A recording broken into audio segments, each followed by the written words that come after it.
আমরা জনগণ আর ভুল করতে রাজি না। আমরা নতুন করে আর কোনো ওসমান গনি তালুকদার চাই না, আমরা আর কোনো ভিআইপি চাই না, আমরা আর কোনো সিআইপি চাই না। আমরা চাই জনগণের সেবক, আমরা চাই জনগণের একজন কর্মী বান্ধব নেতা। আমরা চাই হলদিয়া ইউনিয়নের জন্য অ্যাম্বুলেন্স চলে আসতেছে, হলদিয়া ইউনিয়নের জন্য অ্যাম্বুলেন্স চলে আসছে। একে বলে জনদরদি, জনগণের কথা ভাবে। আমরা ভাই নতুন করে আমার স্যার দাও, স্যার পাইলে সোনার উপদেয় বান্ধাই দিব, এই বাকির কামে আমরা আর যাবো না। এই বাকির কামে আমরা গিয়েছিলাম, গিয়ে উপজেলা পরিষদে 15 হইতে 16টা দপ্তর রয়েছে, প্রত্যেকটা দপ্তর জনকল্যাণে নিয়োজিত। আপনারা যখন উপজেলা পরিষদে এক একটি দপ্তরে যাবেন, সেই দপ্তরগুলোতে আমাদের জনগণকে ঠিক মতন সেবা দিতেছে কিনা, আপনাদের সাথে ভালো আচরণ করতেছে কিনা, আপনারা যেই কাজের জন্য সেই দপ্তরগুলোতে যাচ্ছেন সেই কাজগুলো সেই দপ্তরের কর্মকর্তারা ঠিক মতন করতেছে কিনা, সেই দেখভাল কে করবে? সেই দেখভাল করবে একজন উপজেলা পরিষদের চেয়ারম্যান। সেই উপজেলা পরিষদের চেয়ারম্যান যদি উপজেলা পরিষদের নিয়মিত বসতে না পারে, তাহলে এই দেখভাল কে করবে? দেখভাল করার কেউ আছে? তাহলে আপনাদেরকে কি করতে হবে? এই উপজেলা পরিষদের যে সময়, মাসে 30 দিন, যে কয়দিন অফিস খোলা থাকে প্রত্যেকটা দিন, এই উপজেলায় যিনি থাকতে পারবেন আপনাদের তাকে ভোট দিতে হবে। আজকে আমি কলসা ইউনিয়ন পরিষদের চেয়ারম্যান, আমি কলসা ইউনিয়ন পরিষদে নিয়মিত সময় দেই। তারপরেও মাঝে মাঝে নিজের কাজের কারণে অফিসে যদি উপস্থিত থাকতে না পারি, জনগণ একদিনের জন্য বিরক্ত হয়ে যায়। তো আপনি যখন উপজেলা পরিষদের চেয়ারম্যানকে মাসের পর মাস পাবেন না, তখন আপনাদের অবস্থাটা কি হবে? এই বিবেচনা রেখে আপনাদের আগামী উপজেলা পরিষদের সিদ্ধান্ত নিতে হবে। এটা কিন্তু আপনাদের স্বার্থে, এটা আপনাদের স্বার্থে, জনগণের স্বার্থে আপনাদেরকে সিদ্ধান্ত নিতে হবে। আমি আরেকটি কথা বলবো, আমাদের নির্বাচন আসলে আমরা একজন নামের পাশে সমাজ সেবক লাগাই, জনদরদি লাগাই, গরিবের বন্ধু লাগাই, নামের বিষয়ে আমরা বিশ্লেষণ দিই, অনেক বড় বড় বিশ্লেষণ দিই। আসলে জনদরদি কাকে বলে? জনগণের জন্য যার দরদ আছে তাকেই তো জনদরদি বলে, তাই না? জনগণের প্রতি যার দরদ আছে সে কিন্তু জনগণের কাছাকাছি থাকে। আমাদের আজকে রশিদ শিকদার জনগণের কাছাকাছি আছে 25 বছর যাবত। এই হলদিয়া আমাদের যে প্রতিপক্ষ প্রার্থী, উনি কিন্তু এই হলদিয়ার সন্তান। আপনারা কয়দিন তাকে কাছ থেকে পেয়েছেন? আপনাদের কয়দিন তাকে কাছ থেকে পেয়েছেন? উনি যদি জনগণের প্রতি তার দরদ থাকতো, তাহলে আপনাদের এই হলদিয়ার প্রত্যেকটা গ্রামে গ্রামে সে মাসে অন্তত একদিন যাইতো, যাই আপনাদের খোঁজ খবর নিত, কারো বাড়িতে গিয়ে চা পানি হইতো, বা তার বাড়িতে অন্তপক্ষে 6 মাসে একবার তার মানুষকে দাওয়াত দিয়ে খাওয়াইতো। এই কাজগুলোকে তিনি করেন? সেই কাজগুলো করছেন? তাহলে আমরা কিভাবে বুঝবো সে জনদরদি? জনদরদি সেই লোক যে জনগণের সাথে মিশে, জনগণের বিপদে আপদে কাছে পায়, জনগণের সাথে দেখা হইলে খুশ গল্প করে একসাথে পয়সা চা খায়, সেই লোক হচ্ছে জনদরদি লোক। আমরা আপনাদের এখানে এসেছি উপজেলা নির্বাচনের ভোট ভিক্ষা করার জন্য। এটা শুধু আমাদের স্বার্থ না, এটা পুরো আপনার স্বার্থ। বহুযোগে 1.5 লক্ষ জনগণ, প্রত্যেকটা জনগণের স্বার্থ নিয়োজিত। এই স্বার্থটা আপনারা আবেগে পড়ে এই গুরুত্বপূর্ণ সিদ্ধান্তটা নিতে যদি ভুল করেন, তাহলে বিগত 15 বছরের মতো আবার আমরা আগামী 5 বছরের জন্য ভুল করব। আমরা কিন্তু একজন ভদ্রলোক বলে একজনকে 15 বছরের জন্য দায়িত্ব দিয়েছিলাম।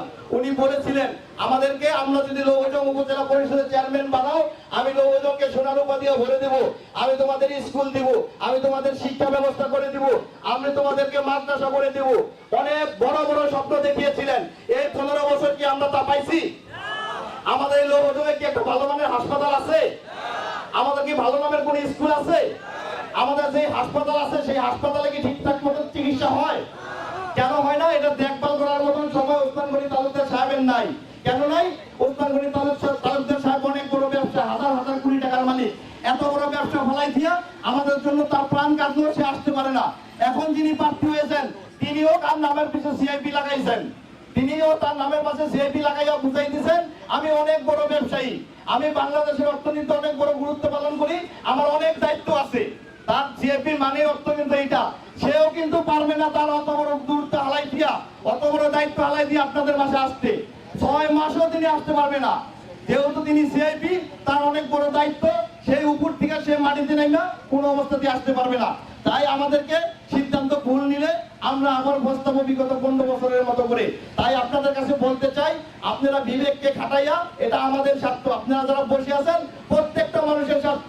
এখন রশি শিকদার এসেছে, আরেকজন আসবে, আইসা আপনাদের মিষ্টি মিষ্টি কথা বলে, আপনাদের মন ভুলানোর কথা বলবে, আপনাদের অনেক অনেক আশ্বাস দিবে, এটা দিব সেটা দিব বলবো, বইলা সর্বোচ্চ চেষ্টা নেওয়ার জন্য যত রকমের সঞ্চাতনী আছে তারা করবে। আমরা জনগণ আর ভুল করতে রাজি না। আমরা নতুন করে আর কোনো ওসমান গনি তালুকদার চাই না, আমরা আর কোনো ভিআইপি চাই না, আমরা আর কোনো সিআইপি চাই না।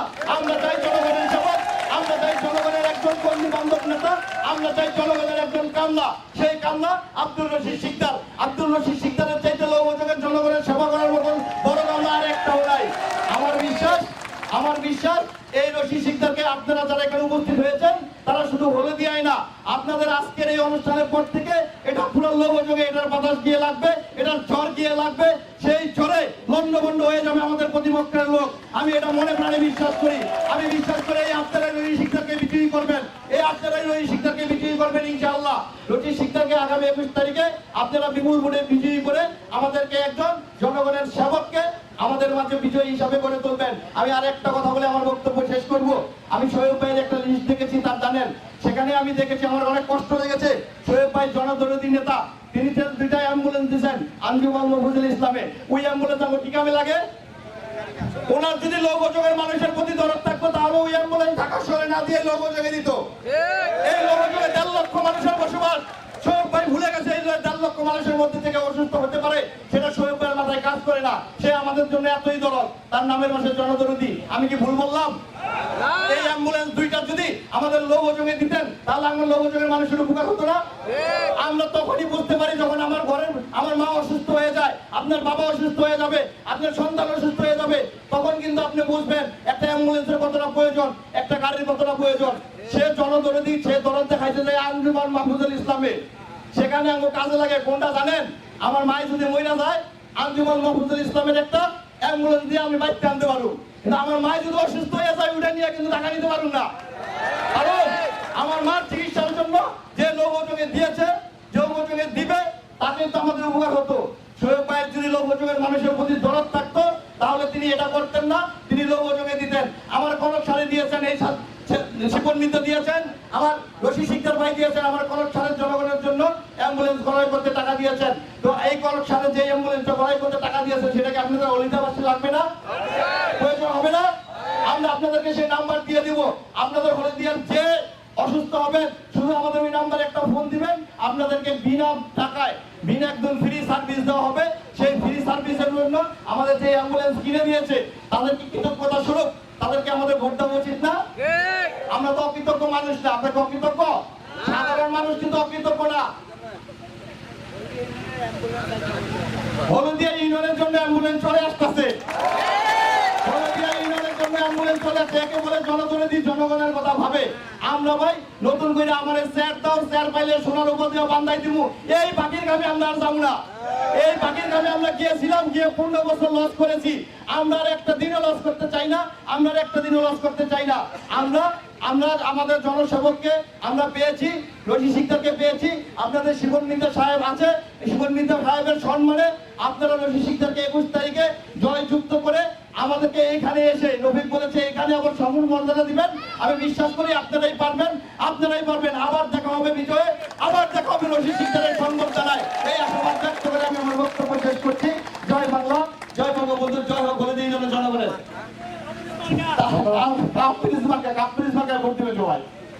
ধন্যবাদ রশিদ ভাই। ইতিমধ্যে আমাদের মাঝে উপস্থিত হয়েছেন আমাদের আরো বেশ কয়েকজন ছোট ছোট তরুণ নেতা।